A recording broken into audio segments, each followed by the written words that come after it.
341 আমার তো ভাইয়া পুরাতন বই, পুরাতন 391 সম্ভবত। 374। মানে মুড অফ ট্রান্সমিশন শেষ করেছিলাম। হ্যাঁ, মুড অফ ট্রান্সমিশনে শেষ করছেন। 392 আজকে।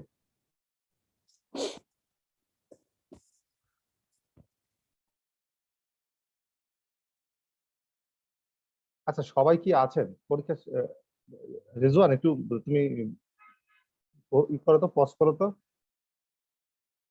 রেকর্ডিং পজ করো। আচ্ছা ভাই ভাই আচ্ছা, ক্লাসটা শুরু করি। 392 পেজে চলে যাই সবাই। আমরা এইচআইভি ইনকিউবেশন পিরিয়ডের এখান থেকে, ইনকিউবেশন পিরিয়ড লাগবে না, এইচআইভি এর ইনকিউবেশন পিরিয়ড শর্ট না লং, একটা কোশ্চেন আসছিল, তাহলে এটা জাস্ট জেনে রাখা। এটা ক্লিনিক্যাল ম্যানিফেস্টেশনটা কি? এইচআইভি ক্লিনিক্যাল ম্যানিফেস্টেশন সবাই পেয়েছি আমরা। এইচআইভি ক্লিনিক্যাল ম্যানিফেস্টেশন, জি ভাইয়া। এইচআইভি ক্লিনিক্যাল ম্যানিফেস্টেশন হচ্ছে initial infection with the virus and development of antibody. প্রথম ভাইরাসের ইনফেকশন হয়, দেন অ্যান্টিবডি তৈরি হয়, দেন অ্যাসিম্পটোমেটিক ক্যারিয়ার স্টেটে ঘুরে, দেন হচ্ছে এইডস রিলেটেড কমপ্লেক্স ডেভেলপ করে, দেন হচ্ছে এইডস হয়। এই চারটা হচ্ছে আপনার ক্লিনিক্যাল ম্যানিফেস্টেশন। ভিতরে পড়ার দরকার নেই, জাস্ট চারটা নাম জানলেই হবে।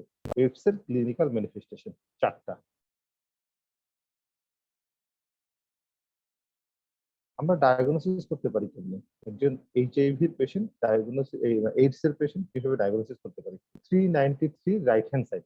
393 রাইট হ্যান্ড সাইডে হচ্ছে কিছু মেজর সাইন আছে, কিছু মাইনর সাইন আছে, ঠিক আছে? এটা হচ্ছে ওয়ার্ল্ড হেলথ অর্গানাইজেশন একটা, ওয়ার্ল্ড হেলথ অর্গানাইজেশনের ক্যারেক্টারিস্টিক্স অথবা ক্রাইটেরিয়া, যে ক্রাইটেরিয়া গুলো দিয়ে আমরা হচ্ছে করতে পারি। তাহলে মেজর সাইন গুলো কি কি আছে, মাইনর সাইন গুলো কি কি আছে, এবং এগুলোকে ক্যারেক্টারাইজড করে for patient with tuberculosis persist cough for more than 1 month should be considered as a major sign. যদি cough for 1 month minor sign, কিন্তু টিউবারকুলোসিস থাকলে তাকে আমরা নিয়ে নেবো হচ্ছে মেজর সাইন হিসাবে। ইন্ডিকেট চেঞ্জ ফর দ্য, যেমন হচ্ছে বি পয়েন্টটা দেখেন, যে বি যদি থাকে, indicate changes in the 1985 provision, এটা লাগবে না, জাস্ট এ পড়লেই হবে। তাহলে মেজর সাইন গুলো তিনটা, মাইনর সাইন হচ্ছে গিয়ে এখানে হচ্ছে ছয়টা। এই ছয়টার মধ্যে যে জিনিসটা আছে সেটা হচ্ছে 1 মান্থ কাফ উইথ টিবি থাকলে সেটা এটা হয়ে যাবে হচ্ছে গিয়ে মেজর সাইন।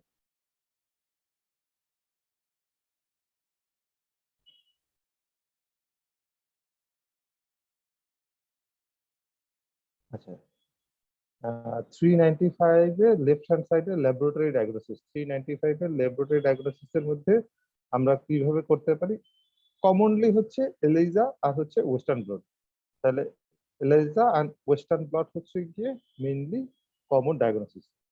এই যে ডান পাশে এর ইন্টারপ্রিটেশন আছে, ইন্টারপ্রিটেশন লাগবে না, জাস্ট দুইটার নাম লাগবে। 395 যে এলিজা আর হচ্ছে ওয়েস্টার্ন ব্লট টেকনিকে আমরা হচ্ছে এইচআইভি টিভি আইডেন্টিফাইড করি, ডায়াগনোসিস করি, সেটা আইডেন্টিফাইড হবে না তো ডায়াগনোসিস।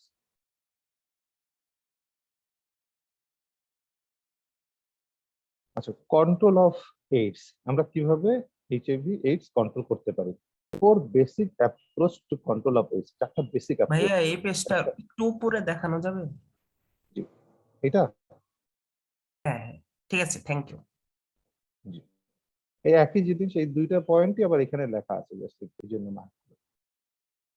কন্ট্রোল অফ এইডস হচ্ছে, কন্ট্রোল অফ এইডস করতে পারি আমরা চারটা বেসিক অ্যাপ্রোচের মাধ্যমে। এক নম্বর অ্যাপ্রোচ হচ্ছে প্রিভেনশন।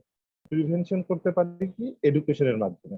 এডুকেশনের এই প্রিভেনশনটা একটু পড়বেন, এটা পড়লে অনেক জায়গার অনেকগুলো কোশ্চেন, বিশেষ করে এসটিডি রিলেটেড কোশ্চেন গুলো, অনেকগুলোর এডুকেশন আপনার এখান থেকে একই রকম হয়ে যাবে। এইডস এর এই জিনিসগুলো একভাবে পেরে যাবেন। 2 নম্বর পয়েন্টে যেটা আছে সেটা হচ্ছে কম্বিনেশন অফ এইচআইভি প্রিভেনশন।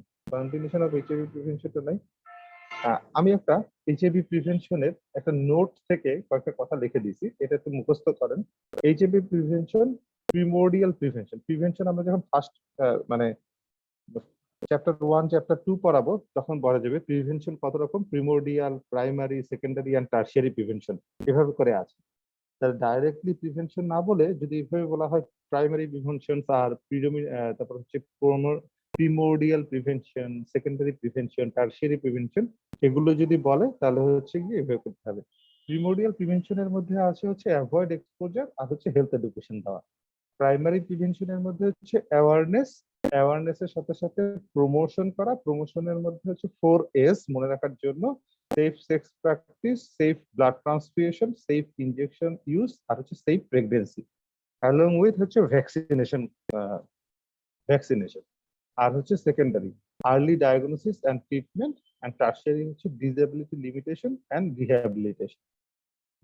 এইগুলো হচ্ছে কি এইচআইভি প্রিভেনশনের চারটা প্রিভেন্টিভ মেজার্স। এটা হচ্ছে primordial, primary, secondary and tertiary. তাহলে primordial, primary, secondary and tertiary হিসাবে আলাদা করে বললে এইভাবে করে বলবো। এগুলাই সমস্ত জিনিসপত্রগুলো ভিতরে লেখা আছে, আমি একটু বলে দিলাম হচ্ছে শর্ট করে আপনাদের মনে রাখার জন্য। সবাই কি স্ক্রিনশট নিতে পেরেছেন? এইগুলা কিন্তু যেই স্ক্রিনশট নেন আপনারা কিন্তু সব বইয়ে লিখে ফেলবেন। বইয়ে লিখে না ফেললে কিন্তু এগুলো মনে থাকবে না, পরবর্তীতে কে কোথায় কোনটা পড়েছিল। স্ক্রিনশট কিন্তু থাকে না, ঠিক আছে?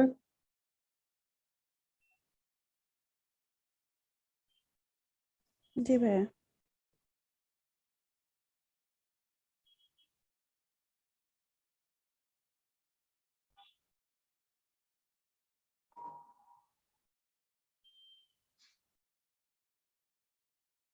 আচ্ছা, এরপর হচ্ছে prevention of blood born HIV transmission. যে ওখানে বলা আছে ব্লাড বর্ন কিভাবে ইনফেকশন আমরা প্রিভেনশন করতে পারি। ব্লাড বর্ন ট্রান্সমিশন, যে কোনো ব্লাড বর্ন এইচআইভি ট্রান্সমিশনটার সাথে যদি একবার করেন তাহলে হচ্ছে অন্যান্য ব্লাড বর্ন ট্রান্সমিশন গুলো আমরা বন্ধ করতে পারবো। অ্যান্টি রেট্রোভাইরাল ট্রিটমেন্ট, জাস্ট হচ্ছে দিলে ড্রাগ ম্যানেজমেন্ট দেওয়া যায়, অ্যান্টি রেট্রোভাইরাল ম্যানেজমেন্ট আছে, এইটুকু মনে রাখেন। এটাকে আমরা বলি heart therapy, HAART, highly active anti retroviral therapy. এগুলো মনে মুখস্থ করার দরকার নাই, ড্রাগ আসে না, ড্রাগ দেয় না। এই যে হার্ট থেরাপি হচ্ছে এইটা, এই যে তিনটা মিক্স আপ একটা ড্রাগ দেই।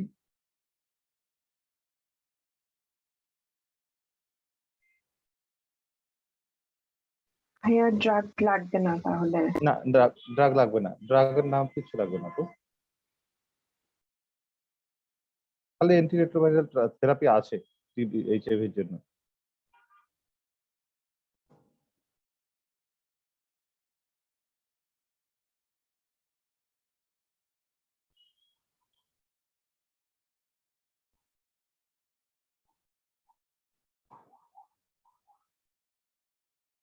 আচ্ছা, এরপরে এখানে একটা স্ক্রিনশট নেন। এটা হচ্ছে বাংলাদেশের ন্যাশনাল এইচআইভি কন্ট্রোল গাইডলাইন গুলো কি কি আছে। বাংলাদেশের ন্যাশনাল এইডস কন্ট্রোল প্রোগ্রাম এবং এই সার্ভিলেন্স প্রোগ্রাম গুলো কি কি আছে। তাহলে ন্যাশনাল এইডস কন্ট্রোল প্রোগ্রাম গুলো বাংলাদেশের জন্য ন্যাশনাল ART মানে anti retroviral therapy guideline, national STI sexual transmitted infection management guideline আছে, national harm reduction strategy for injectable drug user, safe sex promotions at workplace, guideline for clinical management, safe blood transfusion programme, National Sero and Behavioral Surveillance Program, multi-sectoral involvement of non-government organization, donor and civil society, human rights issue, আর stigma and discrimination prevention.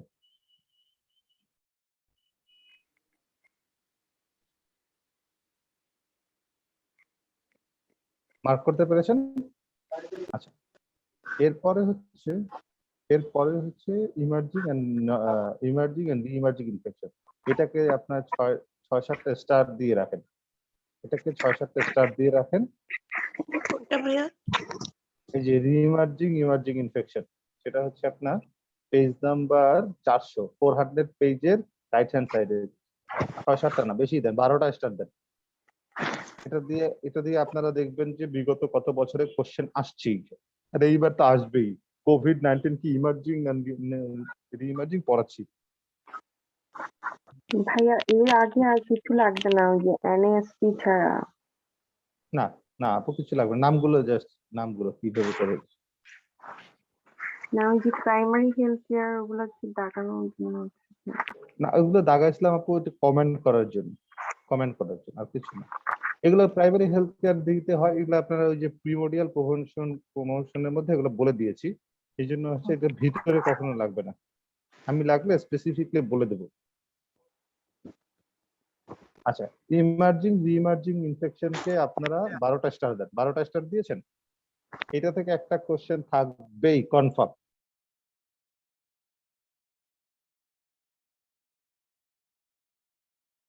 পেয়েছেন সবাই? জি ভাইয়া। এখন দেখেন এখানে একটা point আছে যে আমি কিছু নোট করে দিয়েছি এখানে, control of emerging and reemerging disease, একটা কিভাবে কন্ট্রোল করতে পারি।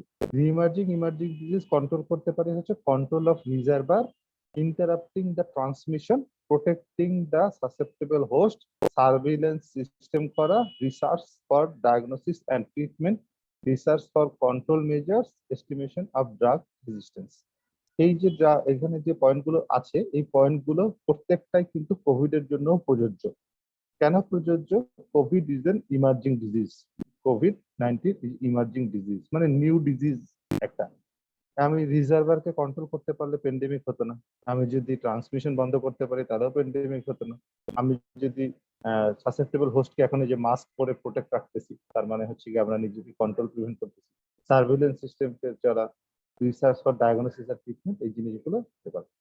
Public health measures for prevention, কি কি পাবলিক হেলথ মেজার্স নেওয়া যায়? পাবলিক হেলথ মেজার্স, উপরেটা ছিল হলো কন্ট্রোল মেজার্স, আর এটা ছিল পাবলিক হেলথ মেজার্স।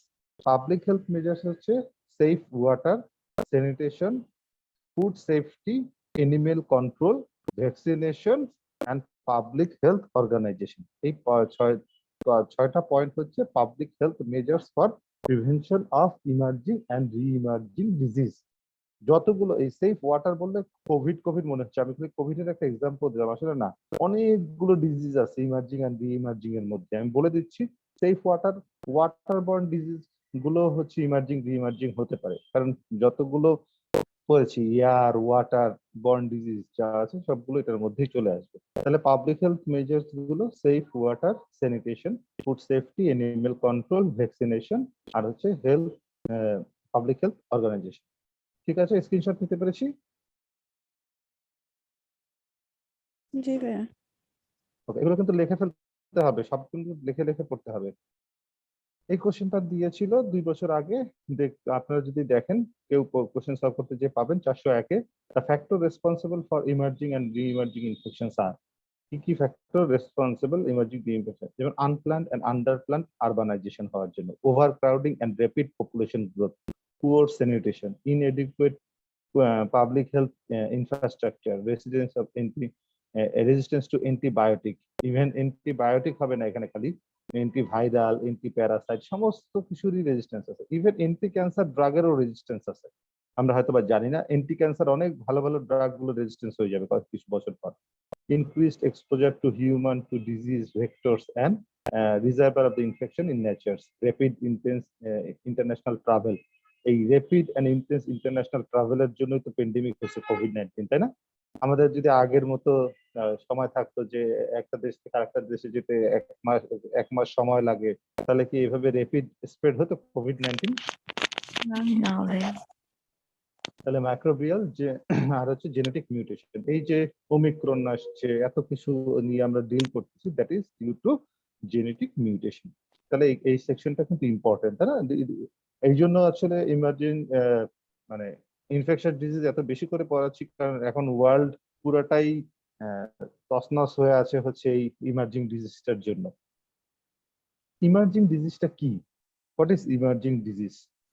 দেখেন, emerging disease are those whose incidence in human has been increased during the last 20 years. এখানে কোথায় আছে? এই যে ইমার্জিং ডিজিজ হচ্ছে নিউ ডিজিজ।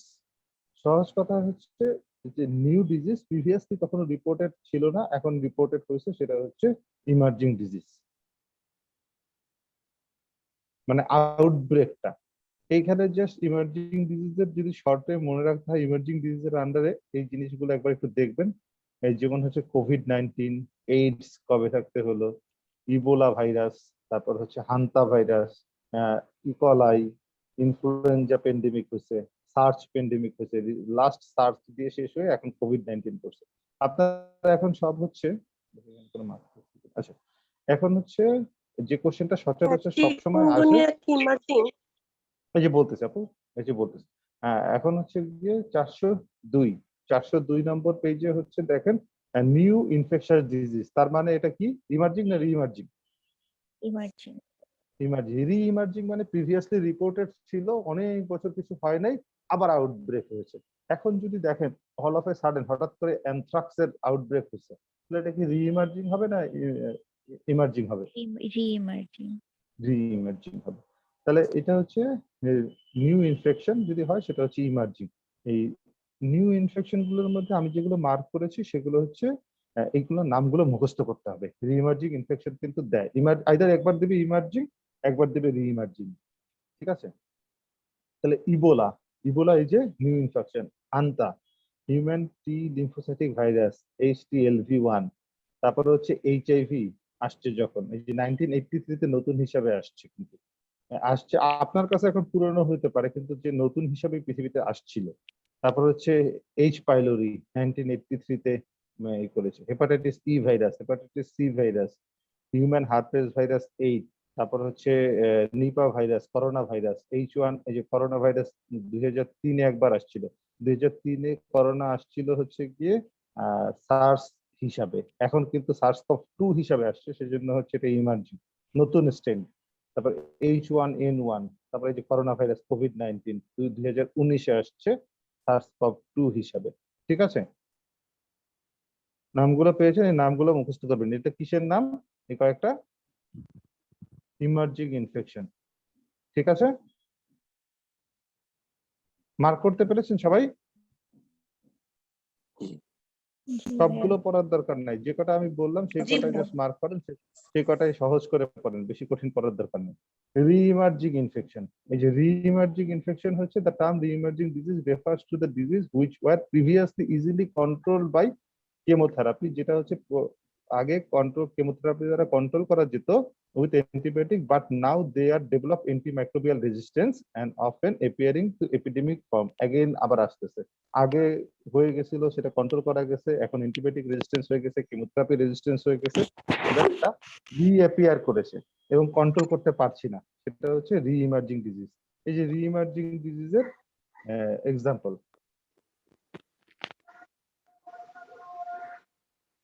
রি-ইমার্জিং ডিজিজের এক্সাম্পল গুলো স্ক্রিনশট নেন। ম্যালেরিয়া, কালাজ্বর, tuberculosis, typhoid fever, dengue, rabies, anthrax, diphtheria, cholera.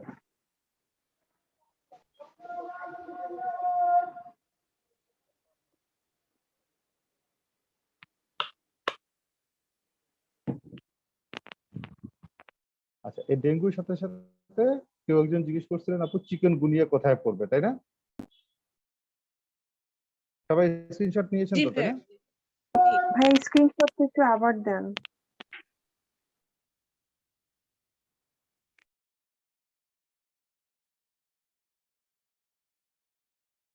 পেয়েছেন স্ক্রিনশটের? জি ভাইয়া।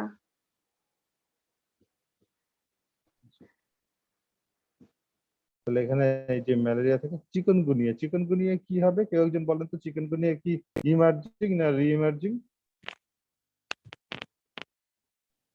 ইমার্জিং। রি-ইমার্জিং। চিকেনগুনিয়া, তারপর হচ্ছে জিকা, চিকেনগুনিয়া, ডেঙ্গি, তারপর হচ্ছে জিকা, এরা সবই হচ্ছে পৃথিবীতে এক্সিস্ট করতেছিল অনেক বছর যাবত। এটা কিন্তু দেখেন 1997, 1989 অনেক বছর যাবত ছিল। তাহলে এটা চিকেনগুনিয়া হচ্ছে আসলে, যেহেতু এখানে ডেঙ্গু হিসাবে আছে, ডেঙ্গু হচ্ছে আপনার বলতেছে রি-ইমার্জিং, চিকেনগুনিয়াও রি-ইমার্জিং দেবেন।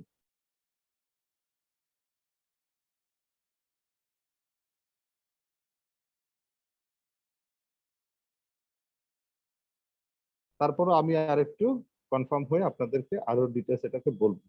আমি যতদূর জানি চিকেনগুনিয়া রি-ইমার্জিং, কারণ চিকেনগুনিয়া প্রিভিয়াসলি ছিল, পরবর্তীতে কন্ট্রোল হয়ে গেছিল, এখন আবার due to breeding or genetic মিউটেশনের জন্য চিকেনগুনিয়া আবার এক্সপিয়ার করেছে।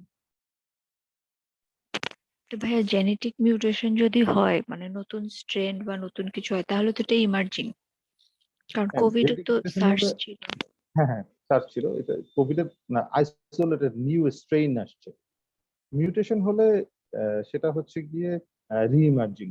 কিন্তু নতুন স্ট্রেন পেলে, ধরুন এই যে করোনা ভাইরাস, আপু করোনা ভাইরাস একটা যে গ্রুপ, যেমন আমি ফ্লাভি বলছি, লাসা বলছি, করোনা ভেরিডির মধ্যে আছে হচ্ছে প্রায় 200 রকমের ভাইরাস। 200টার মধ্যে আগে সমস্ত করোনা ভাইরাস গুলো বেশিরভাগ সময় কমন কোল্ড করতো, যেটা ওই প্রথম অ্যাকিউট রেসপিরেটরি ইনফেকশনের টেবিলে পড়িয়েছে। এরপরে যেটা হচ্ছে সার্স ছিল, মার্স করেছিল, মিডল ইস্টার্ন রেসপিরেটরি সিম্পটম হুম। ছিল মার্স। এটা ছিল সম্ভবত 1997 অথবা এই দিক। 2003 সালে এসে হচ্ছে সার্স। এটা কিন্তু নতুন স্ট্রেন, এই 200টার মধ্যে বাদ দিয়ে নতুন একটা স্ট্রেন আসছে, নট মিউটেশন। আমরা তো সমস্ত করোনাকে নিয়ে আসলে সমস্ত করোনাকে মানে আইসোলেট করে করে বসেছিলাম না।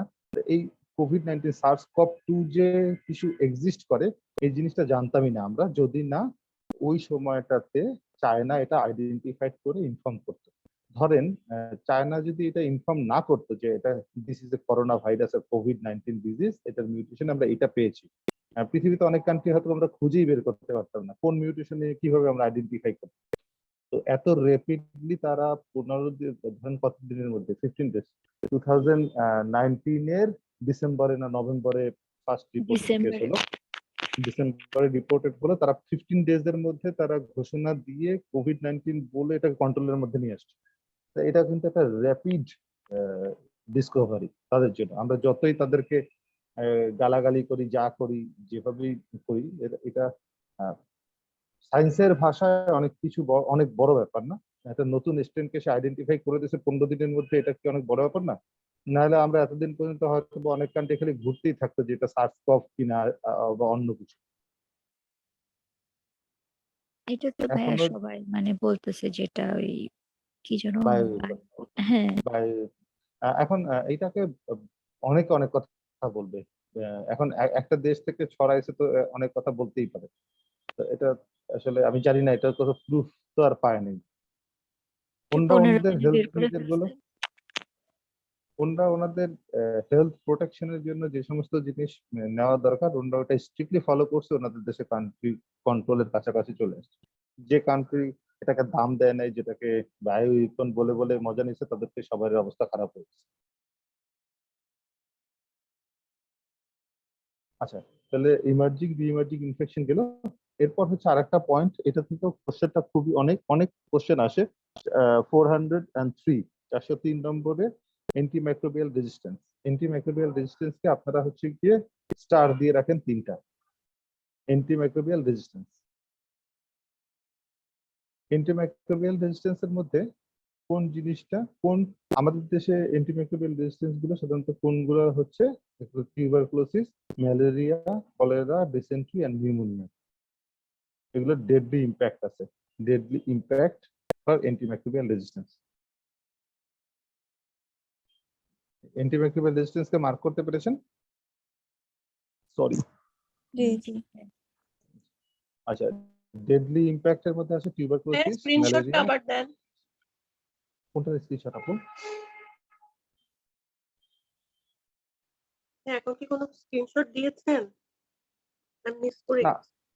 আচ্ছা স্ক্রিনশট দিয়েছিলাম ওই যে ইমার্জিং রিইমার্জিং ডিজিজ, এটা নিয়েছিলেন স্ক্রিনশট? হ্যাঁ হ্যাঁ, ওটা নিয়েছি। ঠিক আছে। এরপর আর দেইনি আপু। এরপর হচ্ছে অ্যান্টিমাইক্রোবিয়াল রেজিস্ট্যান্স। অ্যান্টিমাইক্রোবিয়াল রেজিস্ট্যান্স এর মধ্যে হচ্ছে ডেডলি ইম্প্যাক্ট কার আছে, tuberculosis, malaria, cholera, dysentery and pneumonia. এটা হচ্ছে ডেডলি ইম্প্যাক্ট রাখে। তারপরেরটা হচ্ছে এক্সাম্পল অফ ব্যাকটেরিয়াল রেজিস্ট্যান্স আর ফলোস। এক্সাম্পল গুলো যদি আসে, একটা হলো মাইক্রোব্যাকটেরিয়াম টিউবারকুলোসিস, ওই যে যেগুলো আছে, যেটা malaria, Enterococcus, streptococcus, Neisseria, Shigella, E. coli বলছে না।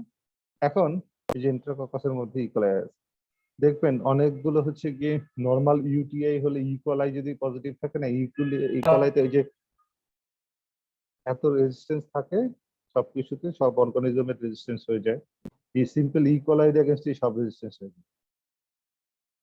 তাহলে এখানেই হচ্ছে অ্যান্টিব্যাকটেরিয়াল রেজিস্ট্যান্স সম্পর্কে যদি আমি আর কোনো কিছু মানে লাগে স্পেসিফিক আমি পরবর্তীতে দিব। এখন পর্যন্ত আর এর চেয়ে বেশি কিছু লাগবে না, জাস্ট নামগুলো মনে রাখেন। অ্যান্টিব্যাকটেরিয়াল রেজিস্ট্যান্স তাদের কি হয়, যদি মেকানিজম অথবা অন্য কিছু পড়াতে পড়াতে চলে আসে অন্য টপিকস এর মধ্যে, তখন আমরা ডিটেলস বলে দেবো। এরপরেরটা 404 কেও 12টা স্টার দেন, হসপিটাল অ্যাকোয়ার্ড ইনফেকশন। যারা কোশ্চেন সলভ করবেন দেখবেন এখান থেকে কোশ্চেন প্রায়ই দিয়েছে। এখন হচ্ছে রিসেন্ট কিছু বছর যাবত এই কয়েকটা ইমার্জিং ডিজিজ, অ্যান্টিব্যাকটেরিয়াল রেজিস্ট্যান্স, তারপর হচ্ছে হসপিটাল অ্যাকোয়ার্ড ইনফেকশন, এগুলো থেকে কোশ্চেন দিতে মানে বারবার দিচ্ছে। 404 নম্বর পেজে রাইট হ্যান্ড সাইডে হসপিটাল অ্যাকোয়ার্ড ইনফেকশন 12টা স্টার, খুবই ইম্পর্টেন্ট, মুখস্থ করে ফেলতে হবে যে পয়েন্ট গুলো বলা আছে। হসপিটাল অ্যাকোয়ার্ড ইনফেকশনের আরেকটা নাম কি? নোজোকোমিয়াল। নোজোকোমিয়াল। ভাইয়া ওখানে রেজিস্ট্যান্স যেগুলো ওগুলো শুধু তাহলে নামগুলা করলেই হবে কি কি? আপাতত নামগুলো বললেই হবে আপু। আমি পরবর্তী যদি বেসিক মেকানিজম অথবা অন্য কিছু পড়াতে পড়াতে আসে কোনো জায়গায়, আমি ওটা পড়িয়ে দিই, আচ্ছা। পরবর্তী চলে আসবে। এখন আপাতত নামগুলো। তারপরে হসপিটাল অ্যাকোয়ার্ড ইনফেকশনের আর একটা নাম হচ্ছে নোজোকোমিয়াল ইনফেকশন। অনেক জায়গায় দেখা দেখবেন যারা হসপিটালগুলোতে কাজ করেন HAI, ঠিক আছে, হসপিটাল অ্যাকোয়ার্ড ইনফেকশন। তারপরে হসপিটাল HAP মানে হসপিটাল অ্যাকোয়ার্ড নিউমোন। আচ্ছা বলছি, নোজোকোমিয়াল ইনফেকশন, এটার ডেফিনেশন অফ নোজোকোমিয়াল ইনফেকশন হচ্ছে, কখন বলবো আমরা হসপিটাল অ্যাকোয়ার্ড ইনফেকশন? তাহলে statements are correct regarding hospital acquired infection, এভাবে যদি কোশ্চেন আসে, the infection occurs more than 48 hours after admission are usually considered nosocomial infection. হাসপাতালে ভর্তি হয়েছে তার একদিনের মধ্যে হলে হবে না, more than 48 hour of admission পার করে যদি ইনফেকশনটা হয়, তখন আমরা তাকে বলবো হচ্ছে গিয়ে hospital acquired infection. Nosocomial infection may be consider either endemic or epidemic. এটা কনসিডার করা যায় এপিডেমিক অথবা এন্ডেমিক আকারে।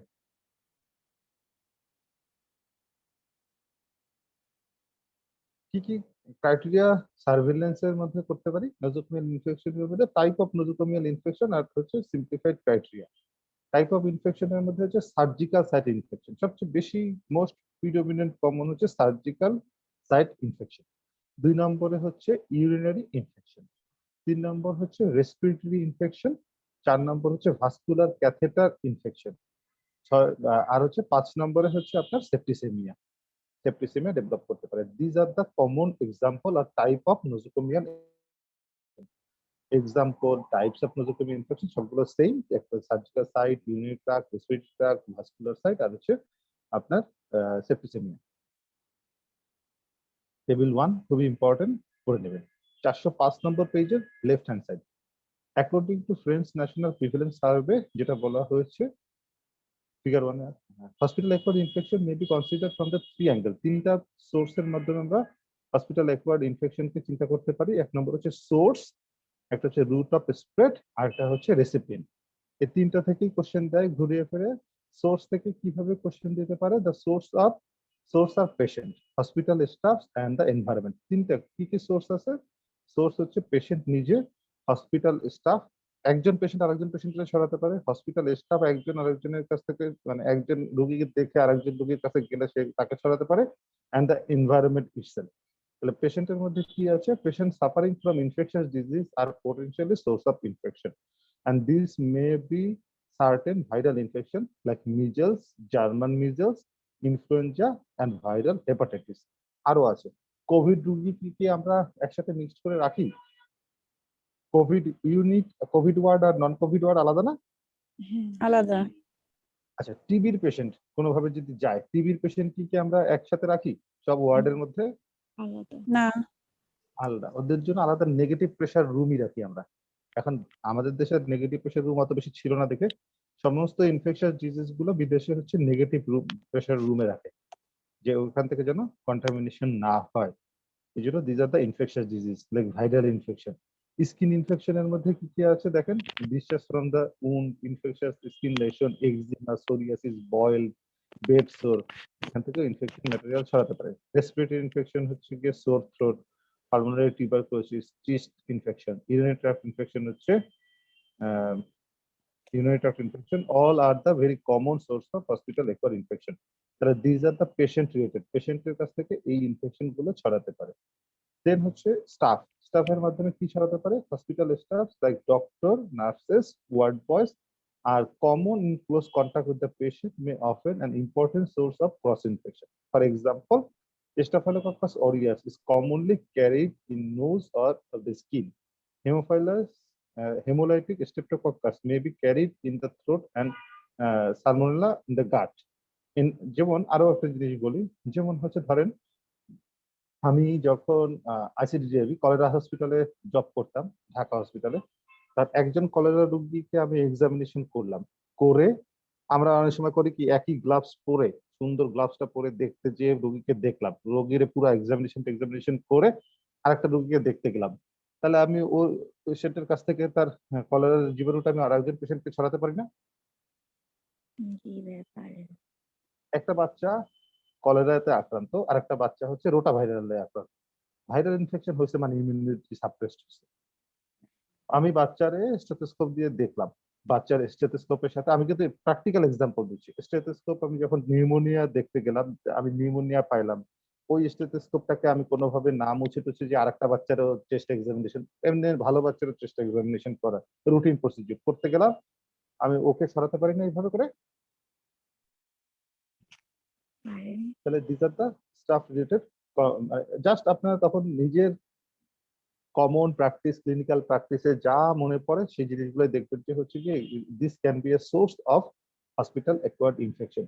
এই জন্য কিন্তু আমাদের ওইখানে যেটা হতো যে আমরা যখন ঢাকা হসপিটালে, কলেরা হসপিটালে জব করতাম, তখন একটা রোগীর কাছে যাওয়ার পরে আরেকটা রোগীর কাছে যাওয়ার আগে আমার হ্যান্ড, আমার ইনস্ট্রুমেন্ট গুলোকে আমরা স্টেরিলাইজ করে তারপর যেতাম। স্টেরিলাইজ মানে হচ্ছে কি কেমিক্যাল থাকতো, কেমিক্যাল দিয়ে হাত কেমিক্যাল থেকে আমরা মুছে নিতাম জিনিসটা। দেন হচ্ছে এনভায়রনমেন্ট। এনভায়রনমেন্ট হচ্ছে হসপিটাল, হসপিটাল এনভায়রনমেন্ট। এই কোশ্চেনটা আসছে, খুঁজতে পাবেন যে hospital dust is a source of infection. আপনারা কিন্তু অনেকেই এটা ফলস দিতেন, হসপিটাল ডাস্ট দিয়ে কি আসলে কিছু হতে পারে? হ্যাঁ, হসপিটাল ডাস্ট থেকে ইনফেকশন হতে পারে। Even the linen, bed clothes, furniture, sink, basin, door handle and even the air. Hospital air, এই পয়েন্টটা ছিল, অনেকে ফলস দিবেন। হসপিটাল এয়ারও কিন্তু সোর্স অফ ইনফেকশন। এরপরে হচ্ছে রুট অফ স্প্রেড। কিভাবে রুট অফ স্প্রেড হতে পারে? The common route of spread of cross infection are direct contact, droplet infection, airborne in particles, release of hospital dust into the air. এই জিনিসটা আসছে through various hospital procedures like catheterisation. আমরা procedure করার সময় ছড়াতে পারে। তাহলে রুট অফ স্প্রেডটা এখান থেকে আমাদের মুখস্থ করতে। দেন ডান পাশে হচ্ছে রেসিপিয়েন্ট। রেসিপিয়েন্টের মধ্যে কি আছে? All patient in the hospital are a potential recipient for cross infection. Some patient are more susceptible than others. কারা কারা সাসেপ্টেবল ক্রস ইনফেকশন, এই জিনিসটা দেখবেন। যেমন কর্টিকোস্টেরয়েড থেরাপি যারা পায় তারা মোর সাসেপ্টেবল। তারপর প্রিভেন্টিভ মেজার আমরা কি করতে পারি? প্রিভেন্টিভ মেজার হচ্ছে আমরা মেইন প্রিভেন্টিভ মেজার্স আর আইসোলেশন। হসপিটাল স্টাফের জন্য কি কি করব? হ্যান্ড ওয়াশিং প্র্যাকটিসটার মধ্যে কি আছে পুরো জিনিসটা পড়বেন। Disinfection, control of droplet infection, nursing technique, administrative measures গুলো কি কি আছে। দ্য 4 কমন নোজোকোমিয়াল ইনফেকশন আর, আবার যদি বলা হয় মোস্ট কমন নোজোকোমিয়াল ইনফেকশন, আগে যেমন 5টা পড়িয়েছি তার মধ্যে 4টা হচ্ছে urinary tract surgical site infection, pneumonia and primary blood stream infection মানে সেপ্টিসিমিয়া। এই 4টা হচ্ছে কমন মোস্ট। কারণ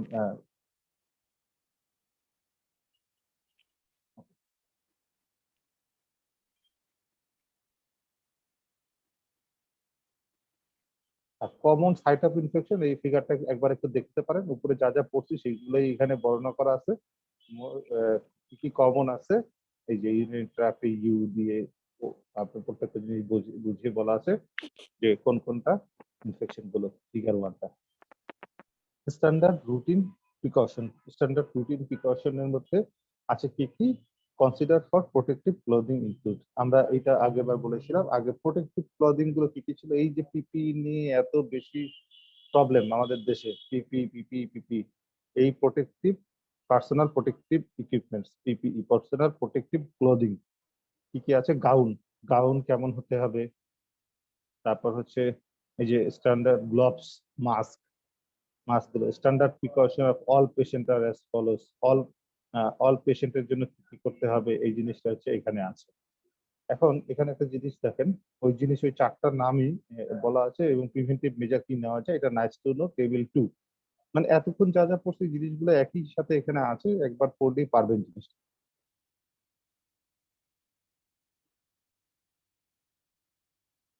এটা পরে আসতেছি, ইনফেকশন শেষ করে আসি।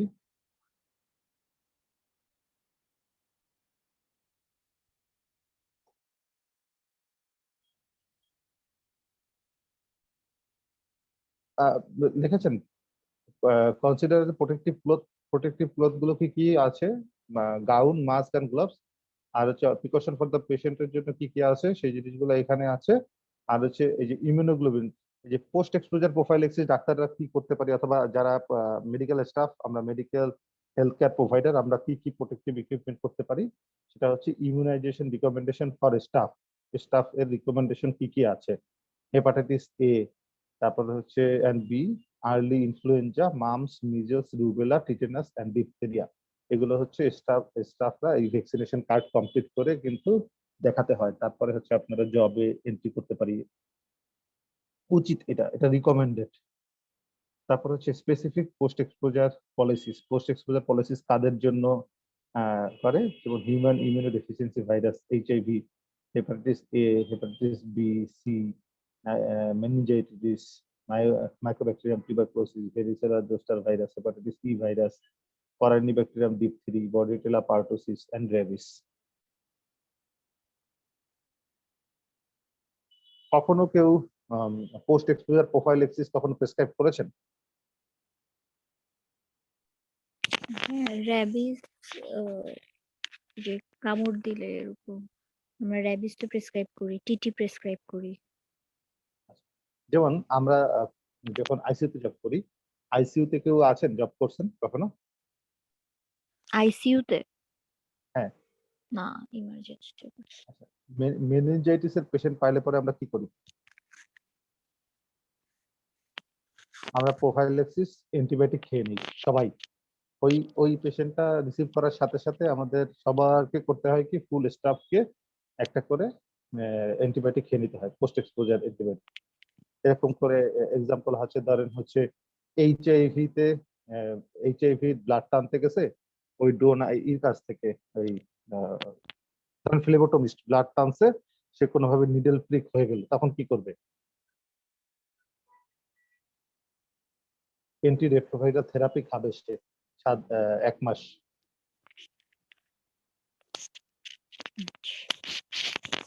This are the infections. হ্যাঁ, ঠিক আছে।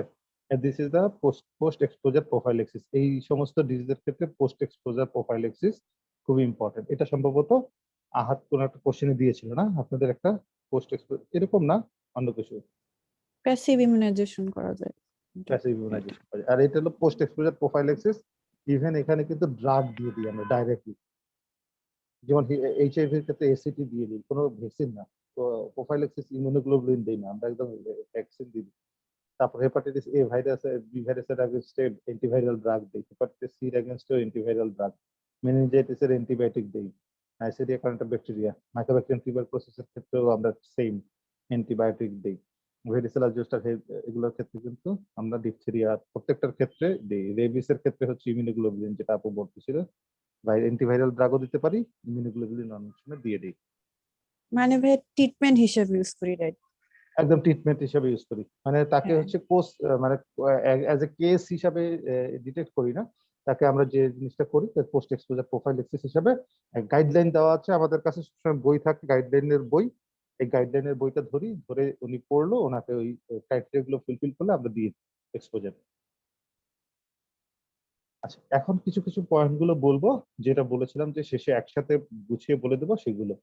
আপনারা এখন হচ্ছে গিয়ে দেখেন, 1 নম্বরে হচ্ছে বলেছিলাম একটা কোশ্চেন দেয়, neglected tropical disease in Bangladesh. বাংলাদেশে নেগলেক্টেড ট্রপিক্যাল ডিজিজ আছে। নেগলেক্টেড ডিজিজ বুঝেন তো জিনিসটা? জি ভাইয়া, মানে হচ্ছে বলেন। মানে এটা রেগুলার থাকতেছে কিন্তু ওই কি বলে মানে আমরা নোটিফাই করি না। আচ্ছা, এটার সাথে সাথে আরো একটা জিনিস আছে, এটা হচ্ছে নেগলেক্টেড ডিজিজ আমরা নোটিফাই করি না, সো দ্যাট আমরা এই যে ইসের গুলো, এই যে এর যে ওষুধ তৈরি করতে যে পরিমাণে খরচ হয় সেই পরিমাণে ওষুধ বিক্রি হয় না, ফার্মাসিউটিক্যাল কোম্পানি বিক্রি করে লাভ উঠাতে পারে না, সো দ্যাট এটা নেগলেক্টেড হয়ে যায়। সেই জন্য ড্রাগ তৈরি করতে তারা পছন্দ করে না। এই জন্য এই সমস্ত ড্রাগ গুলো হচ্ছে আপনার সাধারণত সাপোর্টিভ থাকে, সেটা drug for neglected disease initiative. কিছু ড্রাগ আছে ডিএনডিআই এর আন্ডারে, এরকম আছে। নেগলেক্টেড ট্রপিক্যাল ডিজিজ বাংলাদেশ বললে বাংলাদেশের পার্সপেক্টিভে 4টা, ডিএনডিএ এর আন্ডারে প্রায় 12টা ডিজিজ আছে, কিন্তু বাংলাদেশের পার্সপেক্টিভে 4টা। এক নম্বর হচ্ছে ফাইলেরিয়া। ফাইলেরিয়া তো আর প্রচুর হয় না, যেহেতু কম হয় তাই ওষুধ কোম্পানি যদি এটা প্রস্তুত করে তাহলে তাদের খরচ উঠাতে পারে না, সো দ্যাট আদার সাপোর্ট দরকার হয়। এই ডিএনডিআই অথবা ইন্টারন্যাশনাল এনজিও গুলো এসে সাপোর্ট করে। কালাজ্বর, ম্যালেরিয়া, এই তিনটাই তো আমাদের দেশে কমন। ম্যালেরিয়ার ড্রাগ কি কিনে খেতে হয় নাকি ফ্রি পাওয়া যায়? people. ফ্রি পাওয়া যায়। আচ্ছা, soil transmitted helminths, soil transmitted helminths, soil transmitted helminths কি কি আছে বলেন তো? হ্যাঁ, Entamoeba histolytica, Trichoderma trichoderma, Necator americana. Necator americana, হ্যাঁ, তারপরে এগুলো সবগুলো and হলো soil Calamardina. Auto Rachuris infection করে। Chatria. অটো ইনফেকশন করে কোন কোন নাম বলেন তো? এনকাইলোস্টোমা, না না এটা হ্যাঁ, ছিল না, না। Auto infection ascariasis. Hukamta. না, হ্যাঁ হুকম না, হেক্টর আমেরিকানা না না, পিনওয়ান। পিনওয়ানের নাম কি? নাম ই কি দিয়ে শুরু পিনওয়ানের? হয়, আমার নামটা মনে পড়তেছে না। ইদি নাম, ইদি আরো আরো আছে। না, এন্টারোবিয়াম, ওইটা এন্টারোবিয়াস ভার্মিকুলারিস। এন্টারোবিয়াস ভার্মিকুলারিস, এন্টারোবিয়াস ভার্মিকুলারিস। ঠিক আছে, তাহলে এটা হলো অটো ইনফেকশন। আচ্ছা, বায়োটেররিজম, কোন কোন অর্গানিজম দ্বারা বায়োটেররিজম হয়? বায়োটেররিজমের জন্য এই অর্গানিজম গুলোকে কেন চুজ করে? এই চুজ করার কারণ হচ্ছে easy to produce, very easy to produce, এটা মাস ক্যাজুয়ালিটিস করতে পারে, difficult to detect and wide spread panic ছড়ায় দেয় অ্যান্ড সিভিল ডিসরাপশন করে। তার মানে আমাদের পৃথিবীতে এখন প্রত্যেকটা জিনিসপত্রই বিরাজ করতেছে, তাই না? এটা easy to produce, mass casualty করা, difficult to detect, wide spread panic হয়ে যাওয়া অ্যান্ড সিভিল ডিসরাপশন। তাহলে কি কি অর্গানিজম দ্বারা বায়োটেররিজম করতে পারা গেছে? Bacillus anthracis, clostridium botulinum toxin, তারপর হচ্ছে tularensis, yersinia pestis, variola virus. Variola virus কি ছিল বলেন তো? স্মলপক্স। Smallpox. হ্যাঁ। Viral haemorrhagic viral haemorrhagic fever virus, dengue. Viral haemorrhagic fever virus, dengue. আরো তাহলে এখানে একটা কোশ্চেন আসতে পারে, what are the viral haemorrhagic fever virus? কোন কোন ভাইরাস ফিভার হেমোরেজ করতে পারে?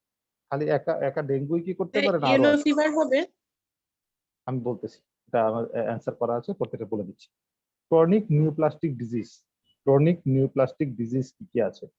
মানে আপনার ইনফেকশাস ডিজিজ যে নিউপ্লাসিয়া করে, যে ক্যান্সারের জন্য দায়ী, এমন কোন নাম শুনেছেন না? অর্গানিজমের নাম, অর্গানিজম যারা জি, ক্যান্সার করে।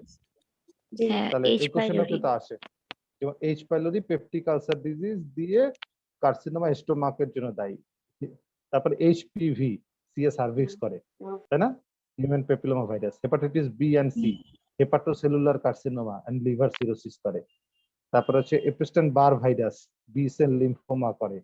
Human T cell leukaemia virus, তার নামেই বলা আছে লিউকেমিয়া করবে। তারপরে হচ্ছে হারপেস এইচএসভি ভাইরাস এই ক্যাপোসি সার্কোমা করবে। তারপর লাইম আর্থ্রাইটিস, তারপর এই নামগুলো জাস্ট পড়ে নেবেন।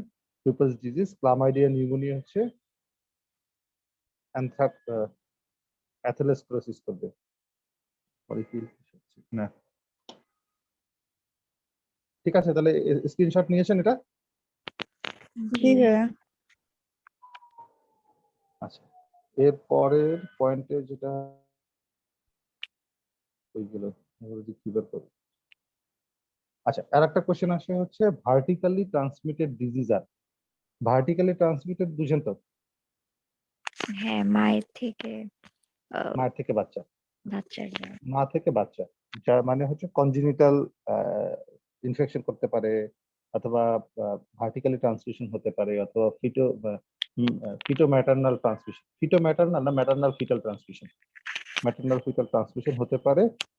সহজ করে মনে রাখার জন্য হলো চিপটর্স, চিপটর্স, CHEAPTORCHES, টর্চ ইনফেকশন আগে পড়েছি না?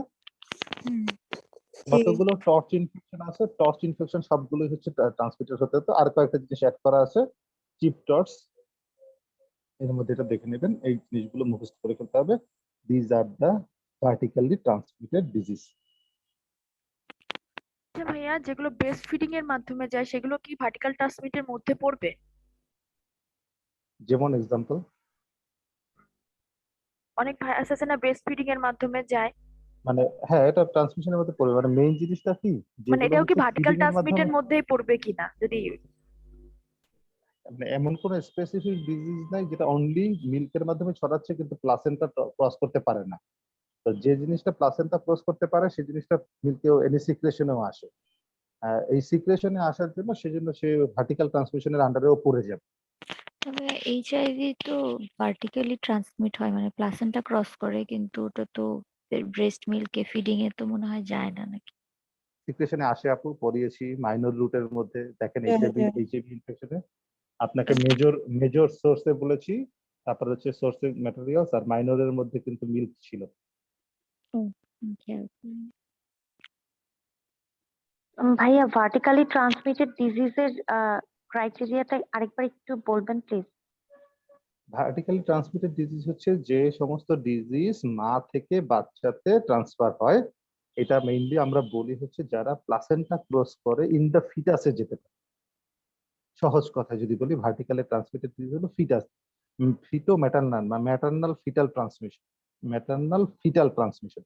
এখন আপু একটা কোশ্চেন করেছে খুবই সুন্দর, যেটা হচ্ছে if it is spread through like a lactation, যদি ল্যাকটেশনের মাধ্যমে হচ্ছে কি হচ্ছে না সেটা কি ভার্টিক্যালি বলবো কিনা, এটাও তো মাই সোর্স।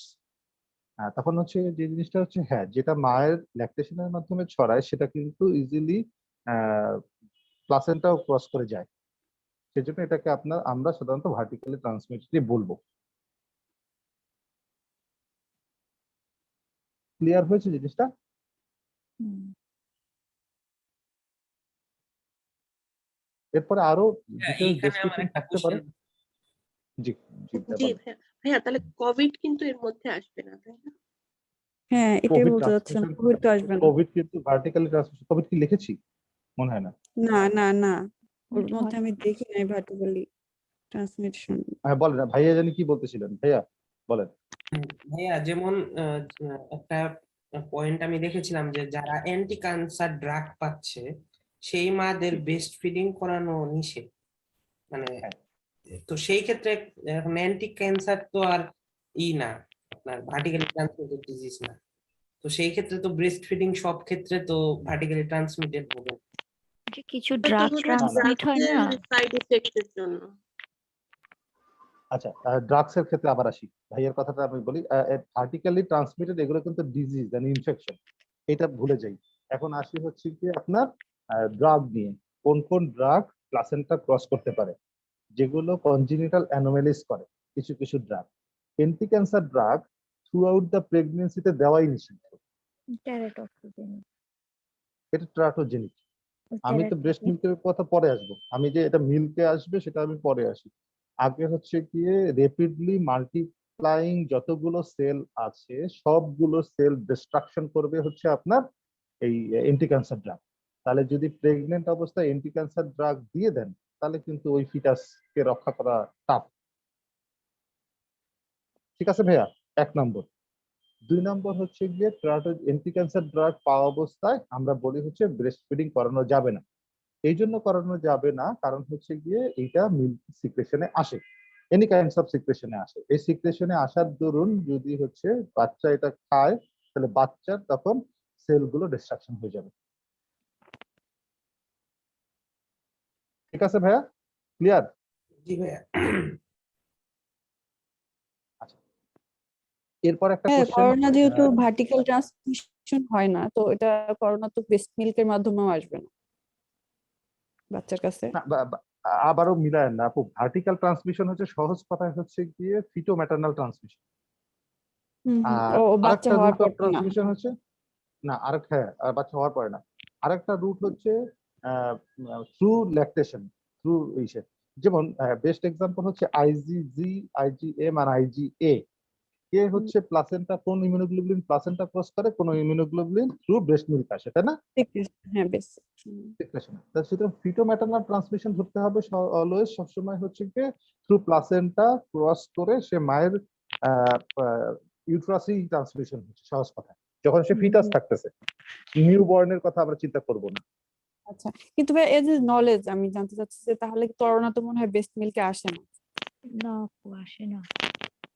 আপু করোনা নিয়ে আমি এই জিনিসটা হচ্ছে করোনার সেদিন যেটা পড়তেছিলাম, সারফেসে আসে কিনা, যে এত এত লো ডোজে হয়তো বা আসে যেটা আইসোলেট করতে পারেনি, অথবা আমরা এটা নিয়ে এখনো গবেষণা করে যে আচ্ছা, এটা আমরা গবেষণা অথবা মিল্ক, এটা নিয়ে মিল্কে আমি দেখিনি কোথাও আসছে। এখন এই জন্য ফিডিং করতে না করায় কিনা সেটা না। মজার ব্যাপার, ফিডিং করতে বলে, মানে এটা নিষেধ করে না। একটা জিনিস হচ্ছে গিয়ে মায়ের কাছ থেকে বাচ্চাকে দূরে যদি রাখতেই হয় তাহলে তার ফিডিং দিবেনই না, সহজ কথায়। হ্যাঁ। মা যদি আক্রান্ত থাকে, বাচ্চা যদি আক্রান্ত না থাকে, তাহলে বাচ্চাকে তো এমনি সরাই দিচ্ছেন আপনি, তখন তার ফিডিং এর জন্য তার কাছে দিচ্ছেন না। 1 নম্বর পয়েন্ট, সেজন্য এটা পরীক্ষা করার দরকার হয়নি। 2 নম্বর পয়েন্ট, যদি বাচ্চা আক্রান্তই থাকে তাহলে তার ফিডিং এর মধ্যে দিলে কোনো সমস্যা নেই, কারণ ওই যে পরিমাণে যায় তার চেয়ে অ্যান্টিবডি বেশি যায়। আচ্ছা। আচ্ছা, এগুলো হচ্ছে অন্য, এগুলো কোশ্চেনে আসবে না, এগুলো জাস্ট ডিসকাশন। আচ্ছা, এরপরে হচ্ছে একটা জিনিস হচ্ছে বাংলাদেশের আইডিসিআর এর নাম শুনেছেন আমরা? আইডিসিআর এর নাম শুনেছেন সবাই? জি ভাইয়া, শুনেছি। তাহলে এই আইডিসিআর এর কিছু সার্ভিলেন্স, আহাত যেমন সার্ভিলেন্স পড়িয়েছে না ভাইয়া ওই IDSR আগের কোশ্চেনে জিকা ভাইরাসও তো হওয়ার কথা, তাই না? হ্যাঁ, জিকা কি ছিল? কিন্তু ভাইয়া জিকা বইয়ে তো ভার্টিক্যালি ট্রান্সমিটেড হয়। ভার্টিক্যাল, হ্যাঁ ভাইয়া, ভার্টিক্যাল জিকা তো ট্রান্সমিশন জিকা ভাইয়া একবার ভাইরাল ট্রান্সমিটেড হয় এবং জিকা হচ্ছে মাইক্রোকেফালি করে। আমি পড়িয়েছি জিকা। জিকাটা ট্রান্সমিশন হয় ভার্টিক্যাল। এখানে না থাকলে লিখে নেবেন একটু, ঠিক আছে? সহজ কথা, এখানে কোশ্চেনটা কোনটা দিবে জানেন? এখানে কোশ্চেনটা দিবে হচ্ছে torch related question. Vertically transmitted disease মানে হচ্ছে যারা কাজ করছেন টর্চ ইনফেকশন, আগে পড়তাম না আমরা টর্চ, টর্চ দিবে। এরপরে যদি জিকা দেয়, জিকা পজিটিভ দিবে, জিকা হ্যাঁ ভার্টিক্যালি ট্রান্সমিটেড হয় জিকা, ঠিক আছে? আচ্ছা, এরপরে হচ্ছে গিয়ে যে জিনিসটা, সেটা হচ্ছে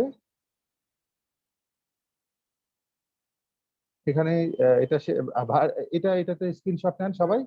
কি কি ডিজিজ আইডিসিআর এর আগেস্টে সার্ভিলেন্সে আছে, সার্ভিলেন্স ডিজিজ গুলো কি কি। এখন কিন্তু কোভিডও আসবে, কোভিড সার্ভিলেন্স চলতেছে। কোভিড সার্ভিলেন্স এখানে লেখি নেই, গত বছরের ছিল, এখানে কোভিড সার্ভিলেন্সও আসবে।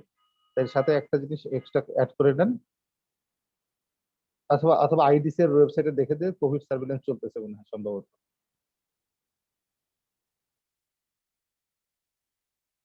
তাহলে আইডিসিআর সার্ভিলেন্স হচ্ছে সার্ভিলেন্স অফ এপিজুনোটিক ডিজিজ। স্ক্রিনশট কি নিতে পেরেছিলেন সবাই?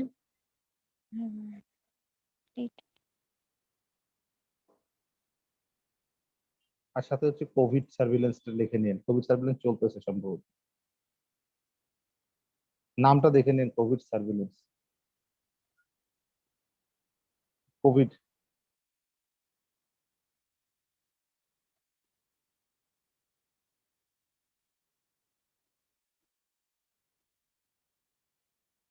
হয়েছে সবার?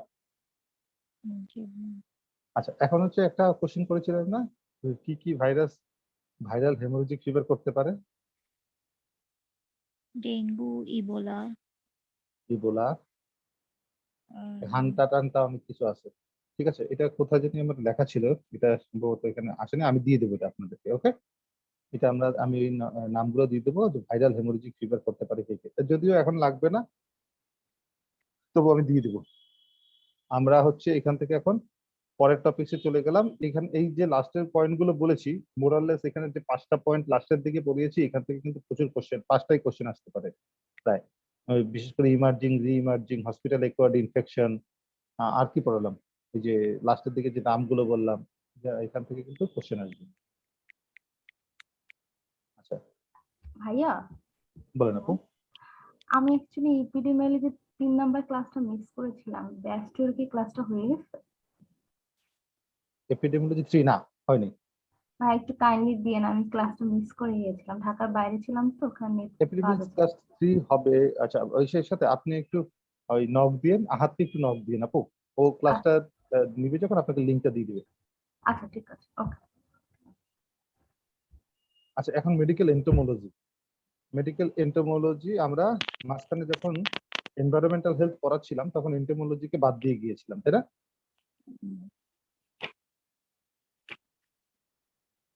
পেজ কত হয়ে 500?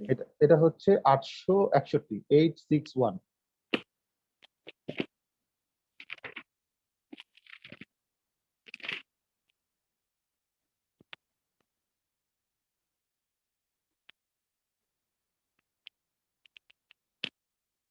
পুরাতন বইয়ে যে প্রথমে পাচ্ছি না। পুরাতন বইয়ে হচ্ছে এনভায়রনমেন্টাল হেলথের শেষে, এনভায়রনমেন্টাল হেলথের লাস্টের দিকে আপু, এনভায়রনমেন্টাল হেলথের লাস্টের দিকে দেখেন।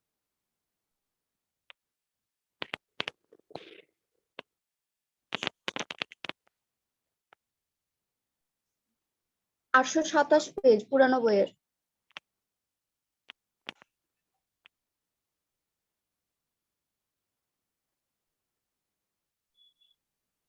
আচ্ছা, মেডিকেল এন্টোমোলজি আমরা পেয়েছি, পুরানো বইটাও পেয়েছি। আমরা চলে যাই আর্থ্রোপড বর্ন ইনফেকশন। এই তাড়াতাড়ি যাব, আপনাদের এগুলো সব পড়া আছে, ডিটেলস যখন পড়াইছি এগুলো সবগুলো পড়া হয়ে গেছে, এই জন্য আমরা তাড়াতাড়ি যেতে পারবো। পুরোনো বইয়ের পেজ নাম্বারটা বলবেন? কত জানি আপু একজন বললেন? এটা আপু 828, এই যে টেবিলটা 828। 828 নম্বর পেজ পুরানো বই, নতুন বই হচ্ছে 862। 862 নম্বর পেজে লেফট হ্যান্ড সাইডে আর্থ্রোপড বর্ন ডিজিজ, কি কি আর্থ্রোপড বর্ন ডিজিজ আছে। তাহলে following are the example of arthropod borne disease, আপনারা দেখলে দেখবেন অনেক এইভাবে কোশ্চেন আসছে আগে। তাহলে আমরা মেইনলি পড়বো মসকিউটো, হাউস ফ্লাই আর স্যান্ড ফ্লাই, তিনটা দিয়ে। মসকিউটো বর্ন ডিজিজ গুলো কি আছে, হাউস ফ্লাই দ্বারা কি কি ছড়ায়, স্যান্ড ফ্লাই দ্বারা কি কি ছড়ায়, এই তিনটা হলেই হবে। বাকিগুলো আমাদের দেশে কমন না, সুতরাং কমন আছে এই যে ইসমাইট দ্বারা স্ক্যাবিস হয়, এটা কমন।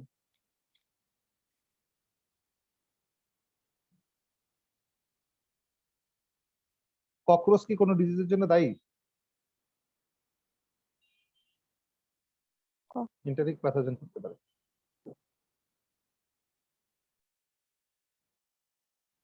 এন্টেরিক প্যাথোজেন মানে টাইফয়েড।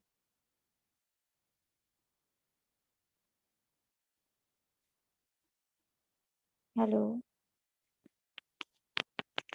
হ্যালো, এন্টেরিক প্যাথোজেন কি টাইফয়েড? এন্টারিক মানে হচ্ছে কি গাট রিলেটেড যতগুলো আছে না, এন্টারিক প্যাথোজেন হচ্ছে টাইফি, প্যারাটাইফ, ডায়রিয়া সালমোনেলা টাইফি, মানে প্যারাটাইফিস। প্যারাসাইট। আচ্ছা,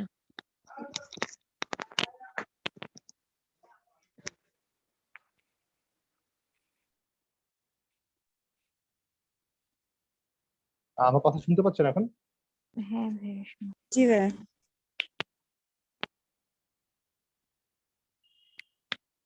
আচ্ছা, বাকিগুলো আমাদের দেশে কমন না, বাকিগুলো অন্য দেশে কমন। তাহলে আমাদের mosquito, house fly, sand fly, itch mite and cockroach, এই 5টা জিনিস আমরা জাস্ট মুখস্থ রাখি। এগুলো সবগুলো আমরা অলরেডি পড়েছি, সবগুলো ডিজিজই অলরেডি পড়ে আসছি বলতে গেলে। ম্যালেরিয়া পড়ছি, ফাইলেরিয়া পড়ছি, ভাইরাল এনকেফালাইটিস মানে জাপানিজ এনকেফালাইটিস, এই যে ফ্লাভিভাইরাসের আন্ডারে পড়েছিলাম। তারপর হচ্ছে ভাইরাল ফিভার, ভাইরাল ফিভার গুলোর মধ্যে পড়েছে dengue, West Nile, viral haemorrhagic fever. Viral haemorrhagic ফিভারের এক্সাম্পল হচ্ছে এখানে আছে দেখেন, যে yellow fever, dengue, haemorrhagic fever. Yellow fever আছে একটা, ইবোলা আছে একটা, হান্টা আছে একটা, আরো আমি নাম দিয়ে দেবো, এভাবে নামগুলো চলে আসবে। হাউস ফ্লাইয়ের মাধ্যমে টাইফয়েড, প্যারাটাইফয়েড, ডায়রিয়া। আর এর স্যান্ড ফ্লাইয়ের মধ্যে কালাজ্বর, ওরিয়েন্টাল সোর, স্যান্ড ফ্লাই ফিভার। তারপর হচ্ছে ওরাইয়া ফিভার। আর ইচমাইট হচ্ছে স্ক্যাবিস। আর হচ্ছে ককরোচ হচ্ছে এন্টারিক প্যাথোজেন্স।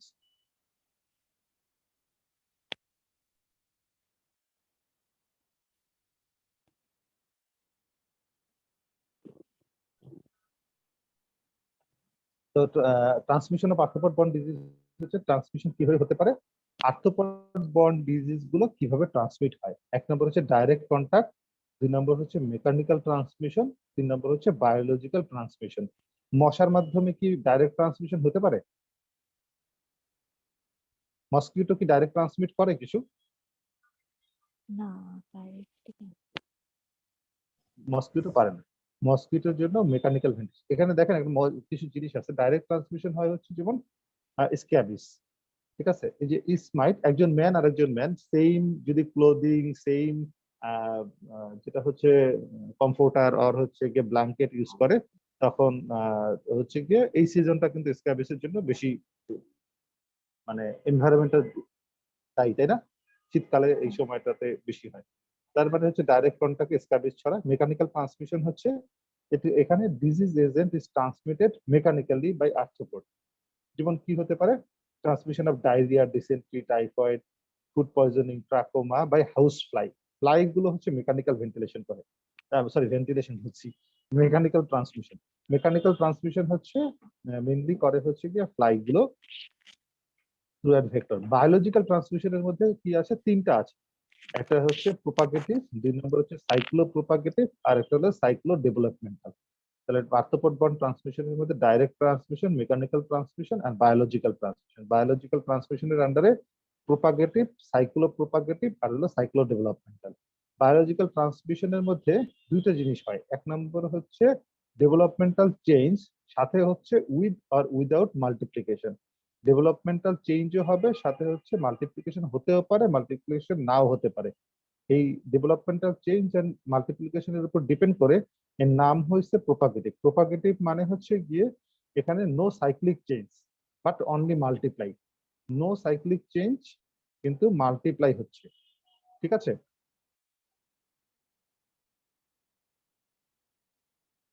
তাহলে যে হচ্ছে সেটা হচ্ছে প্রোপাগেটিভ। তাহলে এক্সাম্পল কি? প্লেগ। এক্সাম্পল হচ্ছে প্লেগ, কোনো সাইক্লিক চেঞ্জ হবে না, অনলি মাল্টিপ্লাই হবে। প্লেগ কার মাধ্যমে ছড়ায়?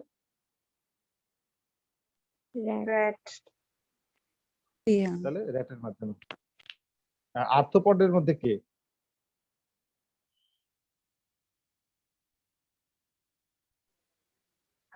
বুঝি নেই আর কি।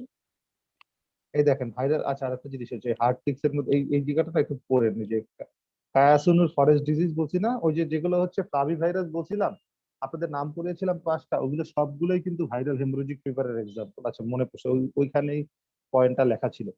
আহ আপনাদেরকে ফ্লাভি ভাইরাসের এক্সাম্পল করিয়েছিলাম না? ফ্লাভি নাকি অ্যাডেনো ভাইরাস? অ্যাডেনোর আন্ডারে ফ্লাভি, 2টা, অ্যাডেনো একটা হচ্ছে দুইটাই ফ্লাভি, দিচ্ছে। হ্যাঁ ফ্লাভি ফ্লাভিও আর ছিল। অ্যাডেনো। হুম। ও দুইটা দুইটা ভাগ করলে কি হয়? প্রথম হচ্ছে অ্যাডেনো ভাইরাস। অ্যাডেনো ভাইরাসের মধ্যে 2জন আছে, একটা ফ্লাভি আর একটা, আমি কেন ভুলে গেলাম, আমার তো বলা করোনা উচিত। ভাইরাস, কি করোনা ভাইরাস, হ্যাঁ, কি করোনা ভাইরাস আর ফ্লাভি ভাইরাস দুইটা হবে না? হ্যাঁ কি কি ছিল? একটা ফ্লাভি আর একটা, কি করোনা ভাইরাস মেবি। আচ্ছা এই যে কায়াসুরুর ফরেস্ট ডিজিজ, কায়াসুরুর ফরেস্ট ডিজিজ ছিল না তার মধ্যে? দিস হ্যাঁ কায়াসুরুর হ্যাঁ, ফরেস্ট ডিজিজ কিন্তু হচ্ছে গিয়ে আপনার হেমোরেজিক ফিভার করতে পারে।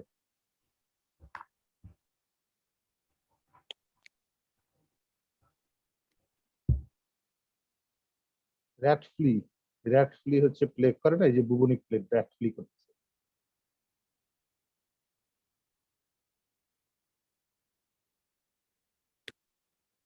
আচ্ছা, এরপরে হচ্ছে কি যে এটা হলো প্রোপাগেটিভ। প্রোপাগেটিভ এর মধ্যে no cyclic change only multiply. Cyclo propagative এর মধ্যে কি কি আছে? এটা হচ্ছে agent undergo cyclic change and multiply within the body and arthropod. যেমন ম্যালেরিয়া সাইক্লিক চেঞ্জ হয়, তারপর হচ্ছে ওই যে গ্যামেটোসাইট গুলো চেঞ্জ হচ্ছে, পরে হচ্ছে চেঞ্জের সাথে সাথে যে জিনিসটা হয় সেটা হচ্ছে মাল্টিপ্লিকেশনও করে। আর হচ্ছে সাইক্লো ডেভেলপমেন্টাল। সাইক্লো ডেভেলপমেন্টালের মধ্যে কি আছে?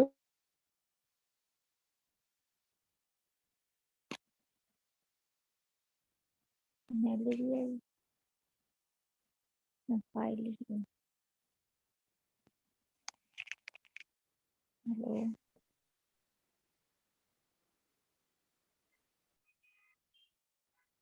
আচ্ছা, এরপর হচ্ছে সাইক্লো ডেভেলপমেন্টাল।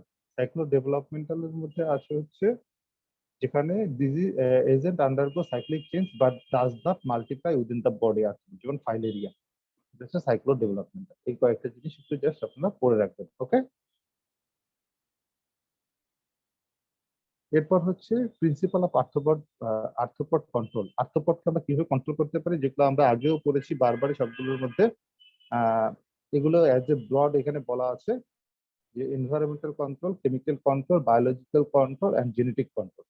এনভায়রনমেন্টাল কন্ট্রোল কিভাবে করতে পারি? এক নম্বর হচ্ছে এলিমিনেশন অফ ব্রিডিং প্লেস। এই যে শীত বর্ষাকাল আসার আগে প্রত্যেকটা সিটি কর্পোরেশন অথবা পৌরসভা অথবা একদম সবার কি করা উচিত? মসকিউটোর ব্রিডিং প্লেস গুলোকে রিডাকশন করা উচিত, তাই না? সোর্স গুলো elimination of the breeding place করা উচিত, filling and drainage operation, careful planning of water management, provision of pipe water supply থেকে শুরু করে এই এটসেট্রা পর্যন্ত মার্ক করে নেন। দেন কেমিক্যাল কন্ট্রোলের মধ্যে কি করা যায়? কেমিক্যাল কন্ট্রোলের মধ্যে হচ্ছে organochlorine, organophosphorus and carbamate group compound দিয়ে পয়জনিং কি করা যায়। বায়োলজিক্যাল কন্ট্রোলের মধ্যে কি করা যায়? ওই যে কতগুলো ফিশের নাম আছে না, ফিশ দিয়ে কন্ট্রোল করা যায়, যে হচ্ছে লার্ভিভোরাস ফিশ, যেটা লার্ভা গুলো ওই মসকিউটোর লার্ভা অথবা এই যে আর্থ্রোপডের লার্ভা গুলো খেয়ে ফেলবে, যেমন গাম্বুসিয়া ফিশ। আরো নাম পরবর্তীতে আসবে, পড়িয়ে দিব। তারপর হচ্ছে জেনেটিক কন্ট্রোল করা যায়, জেনেটিক্যালি মিউটেড মেইল মসকিউটো নিয়ে আসলে তখন হচ্ছে গিয়ে আর পরবর্তীতে ওরা ই করা যাবে না, মানে এইসব জিনিস দিয়ে জেনেটিক কন্ট্রোল করেছি। তারপরে হচ্ছে 863 তে লেফট হ্যান্ড সাইডে হচ্ছে ইন্টিগ্রেটেড অ্যাপ্রোচ, মানে হচ্ছে এই সমস্ত কিছু মিলেই একটা অ্যাপ্রোচে যেতে হয়, সেটা হচ্ছে ইন্টিগ্রেটেড অ্যাপ্রোচ।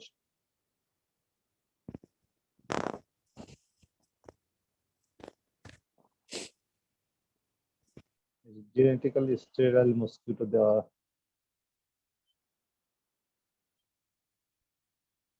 ভাইয়া এই যে কন্ট্রোল অ্যাপ্রোচ গুলো আছে আমার কেন জানি খেয়াল থাকে না, মানে নিউয়ার এতগুলার মেথড। কন্ট্রোল সব এলোমেলো হয়ে যায়। তো এগুলা কি পরীক্ষায় বেশি আসে অ্যাপ্রোচ গুলা? কন্ট্রোল অ্যাপ্রোচ গুলো হচ্ছে কি জেনে রাখা, যে কোনো জিনিসের কন্ট্রোল অ্যাপ্রোচ দিলে আপনার মনে পড়বে যে আর্থ্রোপডের কন্ট্রোল একরকম, ব্রডে মনে রাখবেন, কিছু দরকার নেই। ব্রডে কন্ট্রোল একরকম, আর হচ্ছে রেসপিরেটরি ইনফেকশন গুলোর কন্ট্রোল একরকম, ইন্টেস্টাইনাল ডিজিজের কন্ট্রোল একরকম। এই জন্যই ভাগ করে পড়ানো আপু।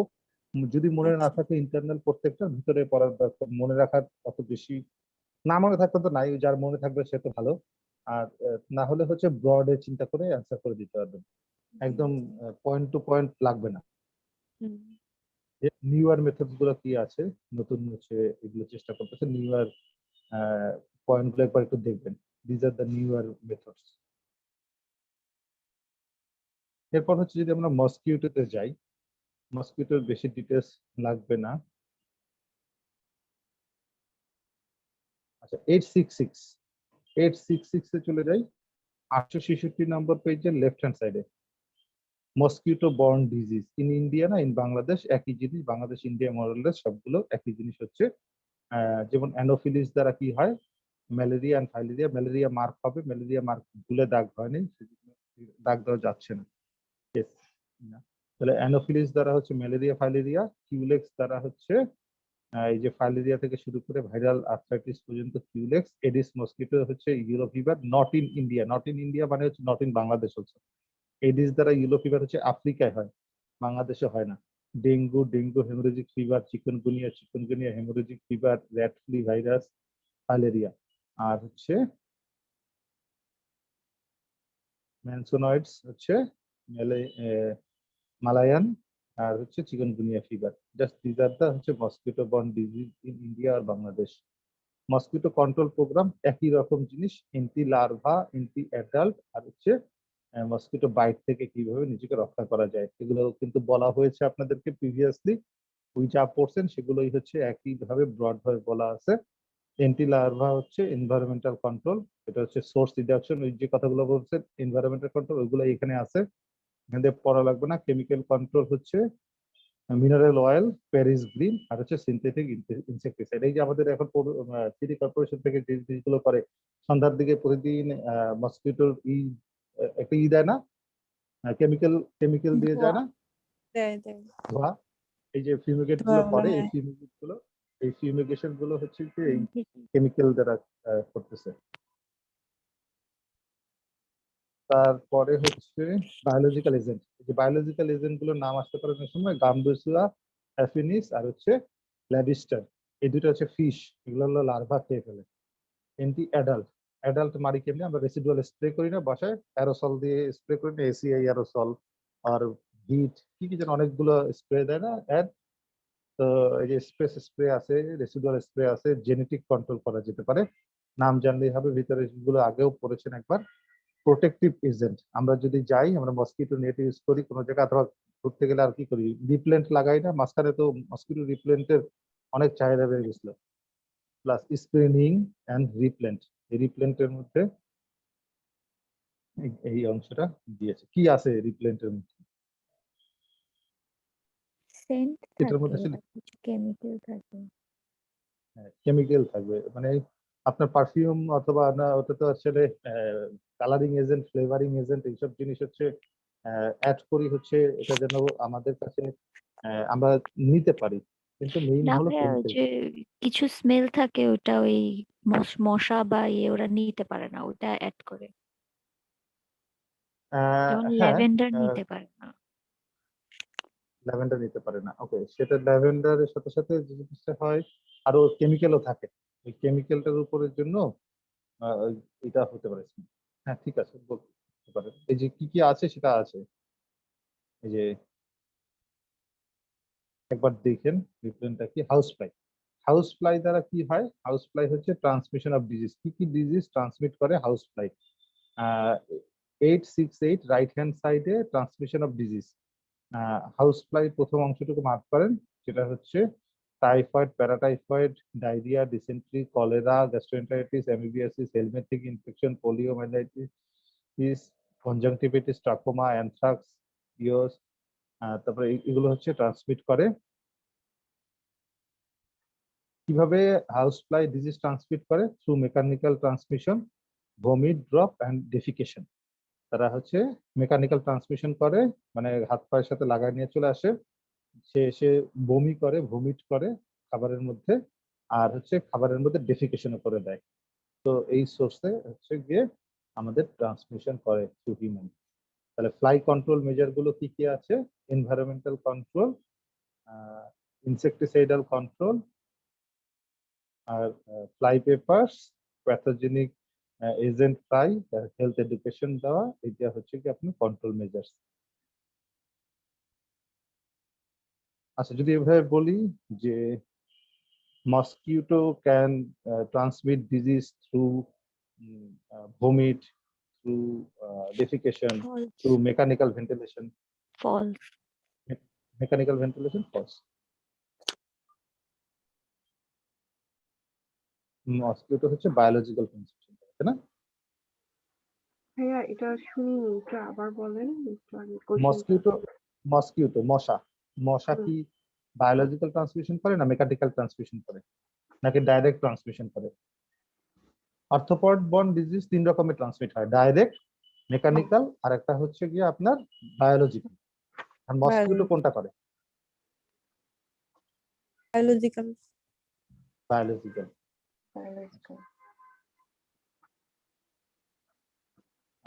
877 নম্বর পেজে হচ্ছে ইনসেক্টিসাইড।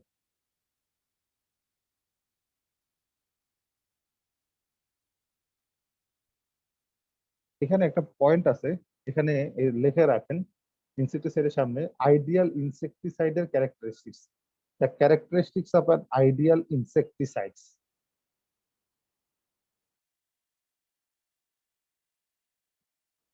ইনসেক্টিসাইডের ক্লাসিফিকেশন হচ্ছে কন্টাক্ট পয়জন, স্টোমাক পয়জন, আর হচ্ছে ফিউমিগেন্টস।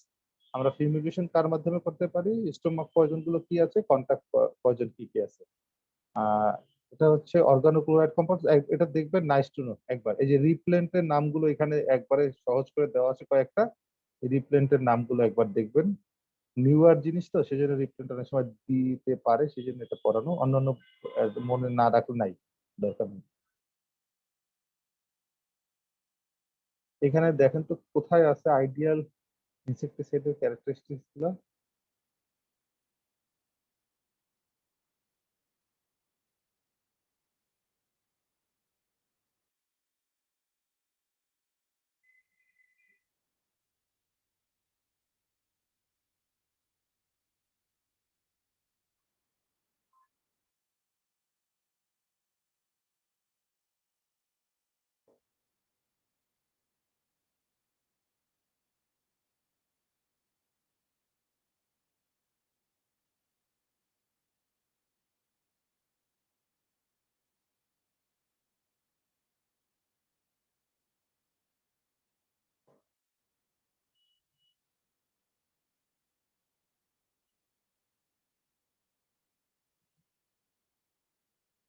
আচ্ছা, এটা দিয়ে দেবো।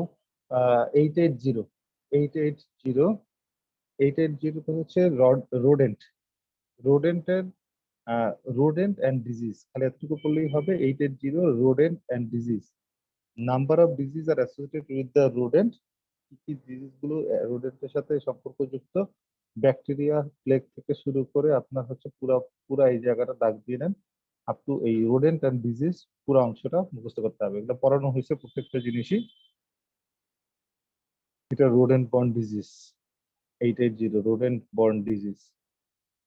আর একটা কোশ্চেন দেখবেন প্রায় আসে, zoonotic disease, following are the example of zoonotic disease. আর জুনোটিক ডিজিজ, জুনোসিস আর, তাহলে 881 হচ্ছে জুনোটিক ডিজিজের এক্সাম্পল। 882 তে পাবেন 882 নম্বর পেজে। 882 হচ্ছে কি ব্যাকটেরিয়াল ইনফেকশন অফ জুনোটিক হচ্ছে anthrax, brucellosis, oriental sore, Q fever, leptospirosis, tuberculosis, plague. ভাইরালের মধ্যে yellow fever, Japanese encephalitis, rabies. Protozoa হচ্ছে লেশমিনিয়া, টক্সোপ্লাজমা, ট্রিপানোসোমা। হেলমিন্থ হচ্ছে সিস্টোসোমা, একাইনোকক্কাস, আর হচ্ছে টিনিয়াসিস।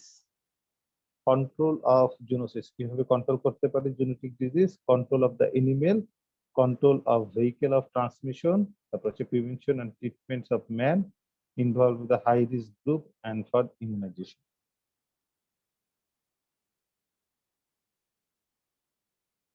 পেয়েছেন আপনারা সবাই জুনোসিস? জি ভাই।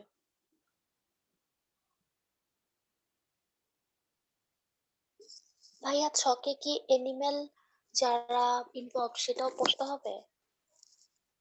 একবার একটু দেখে নেবো, মানে অ্যানথ্রাক্স কাদের জন্য হচ্ছে, মানে হার্বিভোরস এন্ড পিগস নিয়ে যারা এনিমেল প্রিন্সিপালি ইনভলভ, কি কি আছে, কোন কোন এনিমেলস গুলো ইনভলভ।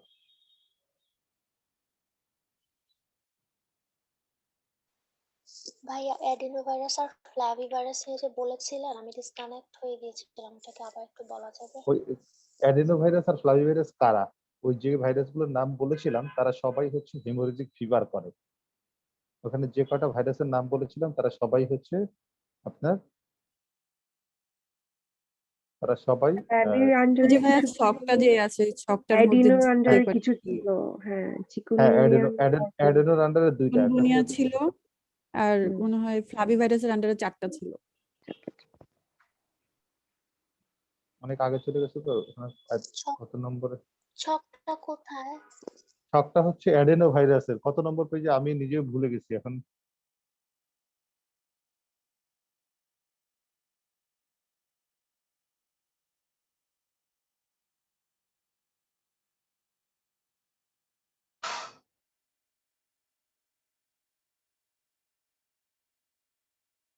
পার্ক কেউ উল্টা দেখেন তো আমার আগে কেউ পেয়ে যান কিনা। ডেঙ্গুর মধ্যে আছে মনে হয়। Dengue, malaria. ডেঙ্গু পুরাতন পরে বইয়ে না। হইলো 311। এই যে পেয়েছি, হ্যাঁ 326-এ, নতুন বইয়ে 326।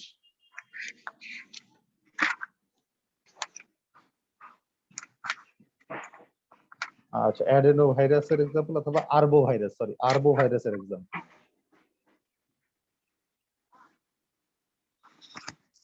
Thank you. আরবো ভাইরাস মধ্যে যে chikungunya, dengue, Kyasanur forest disease, Japanese encephalitis, West Nile fever, এরা সবাই হচ্ছে কি আপনার হেমোরেজিক ফিভার করে। আরো যদি কিছু পাই আমি আপনাদেরকে এটা ছবি আকারে দিয়ে দেবো যদি লাগে, আমি মনে করি যদি লাগবে তখন আমি দিয়ে দেবো, বাট এখন একটু পড়েন, পরে হচ্ছে কি আবার নাইস টু নো হিসেবে আমি দিয়ে দেবো। সব শেয়ারিং করলাম, রেকর্ডিং পজ করো।